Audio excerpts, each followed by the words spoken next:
సంతానలేమి సమస్యకు చక్కటి పరిష్కారం చూపిస్తున్న Ria fertility test tube baby centre CN hospital Kurnool. ఆంధ్రప్రదేశ్లో గుడ్లవల్లేరు ఇంజనీరింగ్ కాలేజ్లో జరిగినటువంటి ఒక ఘటన రాష్ట్ర వ్యాప్తంగా సంచలనంగా మారింది. గుడ్లవల్లేరు ఇంజనీరింగ్ కాలేజీకి ఇంజనీరింగ్ విద్యలో ప్రత్యేకమైనటువంటి స్థానం ఉంది. అలాంటి చోట జరిగినటువంటి ఒక ఘటన పైన ఇప్పుడు విద్యార్థినుల తల్లిదండ్రుల్లో ఆందోళన రేకెత్తుతున్నటువంటి పరిస్థితి. ఈ గుడ్లవల్లేరు నియోజకవర్గ పరంగా చూస్తే గుడివాడ అసెంబ్లీ నియోజకవర్గ పరిధిలోకి వస్తుంది. ప్రస్తుతం ఆ నియోజకవర్గానికి తెలుగుదేశం పార్టీ నాయకులు వెనుగండ్ల రాము గారు ఎమ్మెల్యేగా రిప్రజెంట్ చేస్తున్నారు. రాము గారు మనకి అందుబాటులో ఉన్నారు. ఆయనతో మాట్లాడదాం. అసలు అక్కడ ఏం జరుగుతుంది, తాజా పరిస్థితులు ఏంటి, ఆయనకున్న సమాచారం ఏంటి. రాము గారు నమస్కారం. నమస్తే అండి. మీ కాన్స్టిట్యున్సీలో అంటే ఒక రకంగా విద్యారంగానికి సంబంధించిన చాలా సంస్థలు గుడ్లవల్లేరు, ఉయ్యూరు ఈ పరిసర ప్రాంతాల్లో ఉన్నాయి. మంచి నేషన్ వైడ్ అటెన్షన్ ఉన్నటువంటి సంస్థలు కూడా ఉన్నాయి. సో ఇప్పుడు ఒక ఇంజనీరింగ్ కాలేజీలో జరిగిన ఈ ఘటన కొంత కలవరపరుస్తుంది, ముఖ్యంగా విద్యార్థినుల తల్లిదండ్రుల్ని. ఉదయం నుంచి దీనిపైన చర్చ జరుగుతుంది. సో ఏంటి మీకున్న ఇన్ఫర్మేషన్, అసలు అక్కడ ఏం జరిగింది, ఎందుకు ఇలాంటి సంఘటనలు జరుగుతుంది? రాత్రి నుంచి ఫాలో చేస్తున్నానండి. రాత్రి ఎలిగేషన్స్ వచ్చినాయి. వీళ్ళందరూ హాస్టల్ గర్ల్స్ అందరూ ఏదో కెమెరా ఫైండ్ చేసామని చెప్పి వచ్చిందని చెప్పి నాకు కాల్ వచ్చింది. అప్పటి నుంచి ఎస్పీ గారితో మాట్లాడాను. ఆయన వెంటనే సిఏ గారిని పంపించారు, సిఏని పంపించారు. అక్కడి నుంచి ఆయన కూడా ఎస్ఐ గారు, సిఏని వాళ్ళందరూ కూర్చొని సిచ్యువేషన్ ఏంటనేది కనుక్కుంటున్నారు. అయితే మాక్సిమం ఎక్కడ చూసినా గానీ కెమెరాలు పెట్టిన దాఖలాలు కానీ లేదంటే ఎవరికైనా వీడియోస్ రీచ్ అయిన విషయం కానీ ఎక్కడ కనపడలేదు. వాళ్ళు నాకు చెప్పిన సమాచారం ప్రకారం అయితే ఎక్కడ వీడియోస్ ఏమి రాలేదు అనేది చెప్తున్నారు. కానీ లేడీస్ విషయం, గర్ల్స్ చాలా సెన్సిటివ్ మ్యాటర్. వాళ్ళు ఊరికే చేయరు. వాళ్ళ భయాందోళన ఏమైనా ఉంటే పూర్తిగా నివృత్తి అయ్యేటట్టుగా క్లియర్ గా ఇన్వెస్టిగేషన్ చేసి వాళ్ళను కూడా ఇన్వాల్వ్ చేయమని చెప్పి చెప్పడం జరిగింది రాత్రి. అయితే ఇదే విషయం మీద మళ్ళీ ఇంకా మిగతా చోట్ల నుంచి కూడా వచ్చింది. ఇప్పుడు సీఎం నుంచి చంద్రబాబు నాయుడు గారు కూడా దీన్ని మానిటర్ చేస్తున్నారు. లోకేష్ గారు సీరియస్ గా మానిటర్ చేస్తున్నారు. ఈవెన్ పవన్ కళ్యాణ్ గారు కూడా దీని మీద చూస్తా ఉన్నారు. ఎస్పీ గారు, కలెక్టర్ గారు అందరూ రావటం జరిగింది ఇక్కడ. అయితే మొత్తం అంతా ఇంకా క్లియర్ గా విచారణ మొత్తం వీళ్ళు ఎవరైతే ఆందోళన చెందుతున్నారో ఆ ఆడపిల్లలతో సహా కూర్చోపెట్టి వాళ్ళతో కలిపి చేయండి.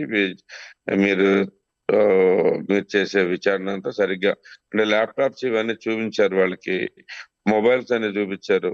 ఎక్కడ మిస్డీడ్స్ ఏం కనపడలేదు మరి దాంట్లో అలాంటివి. ఇప్పుడు వాళ్ళు ప్రస్తుతానికైతే కనుక సిచ్యువేషన్ పూర్తిగా మానిటర్ చేస్తున్నాము. త్వరలోనే చెప్పగలుగుతాం మీకు న్యూస్ అనేది చెప్తుంది. మీరు అంటే ఘటనా స్థలానికి వెళ్ళమని ఎస్పీని, కలెక్టర్ని, అలానే మినిస్టర్ కొల్లు రవీంద్ర గారిని సీఎం గారు ఆదేశించారు. మీరు అందుబాటులో లేరా? నేను యుఎస్ లో ఉన్నానండి ప్రస్తుతం. నేను రాత్రి అందుకనే ఇక్కడంతా మానిటర్ చేస్తాను. రాత్రి ఇన్సిడెంట్ జరిగినప్పటి నుంచి మీరు అక్కడి నుంచే మానిటర్ చేస్తున్నారా? మొత్తం అక్కడి నుంచే మానిటర్ చేస్తున్నాను. మా వాళ్ళని పంపించాలని మాట్లాడుతున్నాను. నిమిషం అప్డేట్స్ తెలుసుకుంటాను. ఓకే. కానీ ఒకటి, కొంతమంది స్టూడెంట్స్ చెప్తున్నటువంటిది కానీ అంటే వీడియోలు ఉన్నాయా లేదా అనే ఆస్పెక్ట్ పక్కన పెడితే, అక్కడ అతన్ని అదుపులోకి తీసుకునేటువంటి సందర్భంలో హాస్టల్ రూమ్లో అతను ఉన్నటువంటి కండిషన్, మద్యం సేవించి ఉండొచ్చు, డ్రగ్స్ తీసుకొని ఉండొచ్చు, ఇలా రకరకాల అనుమానాలు వ్యక్తం పరుస్తున్నటువంటి పరిస్థితి ఉంది. అసలు ఏంటి అక్కడ కాలేజీలో మెకానిజం కానీ లేదా అక్కడ ఉన్నటువంటి వాస్తవ రిపోర్ట్ ఏంటి? అతని కండిషన్ ఎందుకు అలా ఉంది?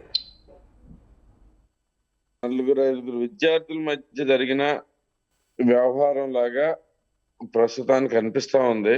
ఒక అతని మీద డౌట్ వచ్చి అతను కొట్టడం కూడా జరిగింది అనేది విన్నాను. అయితే ఈ డ్రగ్స్ తీసుకున్నట్టుగా కానీ లేదు మద్యం సేవించినట్టుగా కానీ నాకైతే సమాచారం చెప్పలేదు పోలీసు వారు. మెయిన్ గా అన్నిటిలోకి ఇంపార్టెంట్ థింగ్ ఏంటంటే వాళ్ళు ఇది నిజంగా ఇలాంటి వీడియోస్ కనుక ఎవరన్నా చేసి ఇలాంటి దుర్మార్గమైన పని ఎవరన్నా చేస్తుంటే గనక దాన్ని తీవ్రంగా తీసుకోవాలి. చాలా చాలా సీరియస్ గా యాక్షన్ రావాలి. దానికైతే కనుక మేము పూర్తిగా కట్టుబడి ఉన్నాను. నేను దీంట్లో గట్టిగా అలాగే చేయాల్సిందే అని నేను చెప్తానే ఉన్నాను. అలాగే అదే ప్రకారం చంద్రబాబు నాయుడు గారు కూడా ఆదేశించారు. ఇప్పుడే అందరూ కొల్లు రవీంద్ర గారు వస్తున్నట్టున్నారు. ఆల్రెడీ కలెక్టర్ గారును ఎస్పీ గారు అయితే కనుక వచ్చే విద్యార్థులు అందరితో మాట్లాడుతున్నారు. సో అసలు దీని మీద కంప్యూటర్ అతను ల్యాప్టాప్కి సంబంధించి మొబైల్కి సంబంధించి ఫస్ట్ అనుమానాలు బాగా వ్యక్తం చేశారు. రాత్రి కూడా దాని మీదే అందరూ మొబైల్ ఫోన్స్ లైట్స్ ఆన్ చేసి మరీ ఆందోళన చేశారు. అసలు ఏమి డేటా లేదా, అనుమానించదగిన డేటా? ఎందుకంటే 2-3 రకాల అంశాలు చర్చ జరుగుతుంది. అతను ఫోన్ ద్వారానే ఇవన్నీ కాపీ చేసి వేరే వాళ్ళకి అమ్మేశాడు, 300 వీడియోలు ఉన్నాయి. కొంతమంది స్టూడెంట్స్ మీడియాతో కూడా మాట్లాడారు, 300-400 వీడియోలు ఉన్నట్టుగా తెలుస్తుంది మాకు అని చెప్పని అంటున్నారు. ఎవరు ఎక్కడ ఏ వీడియో చూపించలేకపోతున్నారండి. అమ్మేశారు అనేదానికి చెప్పడానికి దీంట్లోకి రీజన్ ఏంటనేది వీడియోస్ అనేవి ఎక్కడ ఎవరి దగ్గర ఏ రకంగానూ కనపట్లేదు. అది బయటికి రాలేదు. అట్ ది సేమ్ టైమ్ ఇక్కడ ఏమన్నా ఉన్నాయా అని చెప్పేసి కూడా వెతకటం జరిగింది. ఈ కూడా విద్యార్థుల సమక్షంలో ఏమని చెప్పాము, అలాగే వాళ్ళు ఉండగానే చేశారు, ఈ విద్యార్థులను ఉండగానే ట్రై చేశారు. సో అక్కడ ఉన్న వాళ్ళందరికీ ఒక క్లారిఫికేషన్ వచ్చినట్టే అనుకోవచ్చా? తల్లిదండ్రులు కూడా ఆందోళన చెందుతున్నారు, అసలు ఏం జరుగుతుంది? ఇదేం చిన్న మ్యాటర్ కాదు. సో పూర్తి క్లారిఫికేషన్ అయితే రాలేదు. మనకి ఒక అవగాహన అయితే కనుక ఇది ఇలా జరిగింది అనేది అయితే వచ్చింది. ఇది అంటే ఇలాంటి వీడియోస్ ఏమి దొరకలేదు అనేది అయితే కనుక అనిపిస్తా ఉంది ప్రస్తుతానికి. కానీ దానికి పూర్తి స్థాయి ఇప్పుడు ఏంటంటే ఆడపిల్లల వ్యవహారం చాలా జాగ్రత్తగా ఉండాలి, చాలా ఇంపార్టెంట్. అది మేమందరం పూర్తిగా గౌరవం ఇచ్చి వాళ్ళ ప్రైవసీకి స్ట్రిక్ట్ గా యాక్షన్ తీసుకుంటాం. ఫైనల్ ఇయర్ స్టూడెంట్స్ ఇద్దరు, ఒక అమ్మాయి ఒక అబ్బాయి బయటకు వెళ్ళారు, అక్కడి నుంచే గొడవ మొదలైంది. ఇటువంటి న్యూస్ అన్నీ కూడా వైరల్ అవుతున్నాయి. ఓయో రూమ్కి వెళ్ళారు, వాళ్ళ నుంచి వీడియోలు లీక్ అయినాయి, ఇవన్నీ చెప్తున్నారు. అసలే ఇందులో ఏమైనా క్లారిటీ ఇవ్వగలరా? మీకు ఏమన్నా సమాచారం ఉందా? ఇలాంటి ఆరోపణలు, ఇలాంటి ప్రచారాల మీద ఒక క్లారిటీ ఇవ్వగలరా? ప్రస్తుతానికి చెప్పింది అయితే ఒకళ్ళ మీద ఒకళ్ళకి ద్వేషంతో ఇక్కడి నుంచి అక్కడి నుంచి ఏదో అన్నట్లన్నా చెప్తున్నారు. కానీ ఓయోకి వెళ్ళారో లేదంటే వీడియో కాల్స్ చేసుకున్నారో ఇలాంటివన్నీ రకరకాలుగా వినపడతా ఉన్నాయి. అయితే పూర్తిగా తెలుసుకున్న తర్వాత చెప్పడమే బెటర్ థింగ్ మనకైనా కానీ. ఎందుకంటే అక్కడ కూడా ఒక అమ్మాయి ఇన్వాల్వ్ అయ్యింది. సో మరి అంత ఈజీగా గబగబా మన నోటుకు వచ్చినట్టు మాట్లాడుకోవడం కూడా మంచి పద్ధతి కాదు. సో పూర్తి విచారణ అయితే జరుగుద్ది. దాంట్లో అయితే కనుక నిష్పక్షపాతంగా జరుగుతుంది. కల్పిట్స్ ఎవరున్నా కానీ వదిలిపెట్టే ప్రసక్తి లేదు. రైట్గా పొలిటికల్ గా ఇందులో ఏమైనా ఇన్ఫ్లుయెన్స్ కానీ కళాశాల యాజమాన్యం పైన, ఎందుకంటే ఆల్రెడీ ఎక్స్లో ట్వీట్ చేస్తూ ఉన్నారు, కూటమి ప్రభుత్వం వచ్చినాక ఇదంతా జరిగిపోతుంది, ఇలా జరిగిపోతుంది, అలా జరిగిపోతుందని. సో ఇందులో ఏమైనా పొలిటికల్ యాంగిల్ ఉందా? ఏం చెప్తారు మీరు? అలాంటి ప్రచారాలు, అలాంటి వైరల్స్ చేసే వాళ్ళకి మీరు ఇచ్చే సమాధానం ఏంటి? ఇప్పుడు దాకా ఏం జరుగుతుంది అనేది మన రాష్ట్రంలో గత 5 సంవత్సరాల్లో ఏం జరిగింది అనేది మనకి ఇప్పటికే తెలిసింది. ఎక్కడో హాస్టల్లో వచ్చిన ఎలిగేషన్ తీసుకెళ్లి పొలిటికల్ దాంట్లోకి తీసుకుని వచ్చి ఎవరైనా లబ్ధి పొందాం అనుకుంటే వాళ్ళ కర్మ. కానీ మేమైతే పట్టించుకోము. ఎందుకంటే ప్రజలందరికీ నిజం తెలుసు, మేమంతా లా అబైడింగ్ సిటిజన్స్.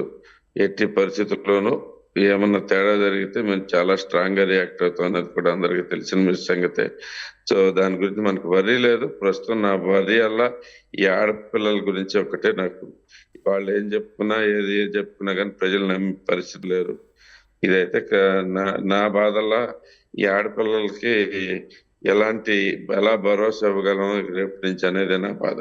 సో మీరు మాట్లాడారా కలెక్టర్ గారితో, ఎస్పీ గారితో దీనికి సంబంధించి ఒక క్లారిఫికేషన్? రాత్రి నుంచి మాట్లాడుతూనే ఉన్నానండి, కలెక్టర్ గారితో మాట్లాడలేదు.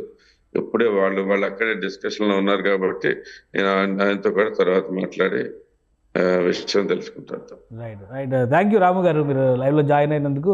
ఇది గుడ్లవల్లేరు కాలేజీలో జరిగినటువంటి ఇన్సిడెంట్ కేవలం కొంతమంది విద్యార్థుల మధ్య వచ్చినటువంటి వర్గ విభేదాల్లో భాగంగా జరిగిన సంఘటన అవడానికి అవకాశం ఉంది. అలానే ఇప్పటి వరకు పోలీస్ అధికారులు సెర్చ్ చేసినటువంటి అంశాల ఆధారంగా చూస్తే అలాంటి వీడియోలు ఏవీ దొరకలేదు కాబట్టి ఎస్పీ గారు కన్ఫర్మ్ చేశారు, ఇటువంటి కెమెరాలు ఏవి కూడా లేవు అనే మాట చెప్పారని గుడివాడ ఎమ్మెల్యే వెనిగంట్ల రాము గారు చెప్తున్నారు. అదేవిధంగా సీఎం ఆదేశాల మేరకు థరో ఇన్వెస్టిగేషన్ చేయాలనేటువంటి డెసిషన్కి రాష్ట్ర ప్రభుత్వం వచ్చింది. ఒకవేళ ఏవైనా ఇటువంటి ఘటనలు జరిగితే కనుక చాలా సీరియస్ యాక్షన్ ఉంటుందని వార్నింగ్ ఇస్తున్నారు. కాబట్టి ఆడపిల్లల తల్లిదండ్రులు కొంతవరకు భరోసాగా ఉండొచ్చు. సాయంత్రం వరకు మొత్తం పూర్తి ఇన్వెస్టిగేషన్ తర్వాత క్లారిటీ ఇస్తారు. అలానే విద్యార్థులు కూడా, ఆందోళన చెందుతున్నటువంటి విద్యార్థుల సమక్షంలోనే విచారణ జరిపే విధంగా ప్రభుత్వం చర్యలు తీసుకుంటుందని ఆయన హామీ ఇస్తున్నారు. ఇది స్పెషల్ డిస్కషన్. Keep watching.